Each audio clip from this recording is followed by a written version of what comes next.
J'installe un interrupteur différentiel. Nous allons vous expliquer comment installer un interrupteur différentiel pour assurer la protection des occupants du logement. En cas de détection d'une fuite de courant, l'interrupteur différentiel déclenche, mettant hors tension tous les circuits associés. Il empêche ainsi toute électrocution. Sa manette de réarmement, actionnable à la main, permet de rétablir le courant dans les circuits électriques concernés une fois le défaut éliminé. La norme NF C1500 impose que tous les circuits soient protégés par des interrupteurs différentiels d'une sensibilité de 30 mA maxi, qu'au moins 2 interrupteurs différentiels soient installés par logement, un de type A et un de type AC à minima, et que 8 circuits maximum soient associés à un même interrupteur différentiel, tout en respectant les règles de calcul de l'aval ou de l'amont de la NFC 1500.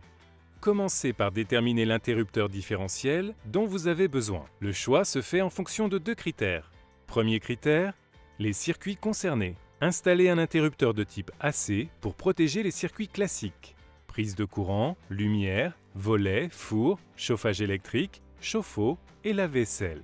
Attention, vos circuits lumière et prise doivent être répartis sous au moins 2 interrupteurs différentiels pour assurer une continuité de fonctionnement.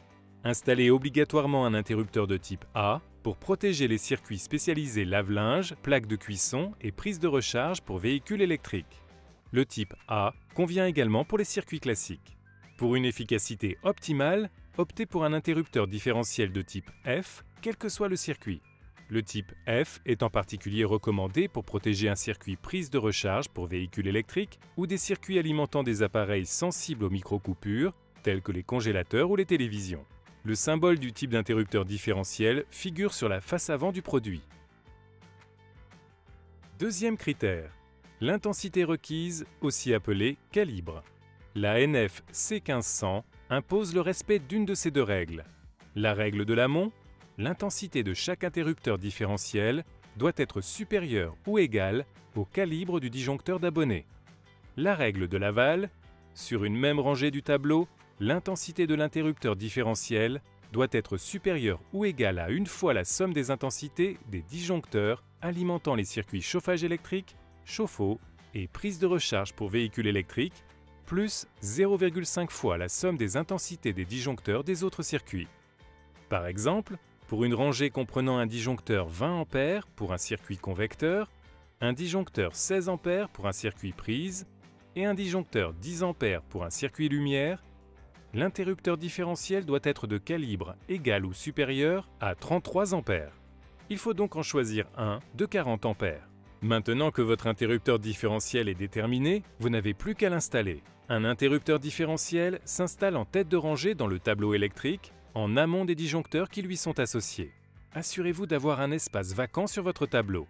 Sinon, ajoutez un tableau supplémentaire à proximité.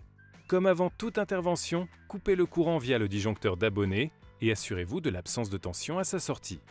Pour installer l'interrupteur différentiel, munissez-vous d'un tournevis plat, d'une pince coupante, d'une pince à dénuder, de conducteurs ou d'un peigne vertical et de peignes horizontaux. Insérez et fixez l'interrupteur différentiel en début de rail. Grâce au peigne d'alimentation verticale, raccordez les fils d'alimentation à l'interrupteur différentiel. Raccordez ensuite les disjoncteurs à l'interrupteur différentiel avec les peignes d'alimentation horizontaux. Attention, tous les appareils doivent être raccordés à la terre de votre installation pour que l'interrupteur différentiel puisse fonctionner. Remettez le courant, l'interrupteur différentiel est opérationnel. Afin de contrôler son bon fonctionnement, il doit être testé régulièrement, idéalement chaque mois. Pour cela, appuyez sur le bouton de test situé sur la façade du produit. L'appareil doit déclencher. Dans le cas contraire, appelez immédiatement un électricien car la sécurité de votre installation est diminuée.